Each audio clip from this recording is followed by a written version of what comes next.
ছোটবেলা আমার মাকে দেখতাম অনেক সময় চুপি চুপি কান্না করতেছে। আসলে তখন বুঝতাম না। যখন একটু বড় হয়েছি তখন বুঝতে পেরেছি। আসলে মা আমার নানার জন্য কান্না করতো। আমার নানা অনেক আগেই তাদের ছেড়ে চলে গিয়েছে। আমাদেরকে ছেড়ে চলে গিয়েছে। তো আমার মায়ের যখন তার কথা মনে পড়তো তখন তিনি একা চুপি চুপি কান্না করতো। এখন বয়সটা এমন যে বাবা মায়ের মূল্য কতটুকু সেটা এখন মানে একটা বয়স পরে আসলে বোঝা যায়, সন্তানেরা বুঝতে পারে।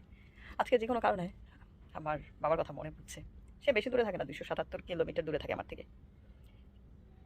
এই এতটুকু দূরত্ব কেন জানি মনে হচ্ছে যে একটা সময় হয়তো অনেক দূর চলে যাবে। সে যাবে না আমি যাব, কিন্তু তাকে ছাড়া আমরা কিভাবে থাকবো বা আমি কিভাবে থাকবো তাকে ছাড়া। মনে একটা দিনের কথাও চিন্তা করতে কষ্ট লাগে যে সে নাই, এরকম একটা সময় আসবে। আমি আমার দুটা ভাগ্নি আছে, ওদের বাবা নেই, ওদেরকে দেখলে অনেক কষ্ট লাগে। আমার ফুফাতো বোন আছে, ওর বাবা মা দুইজনই নাই। আমার বড় চাচা মারা গিয়েছে।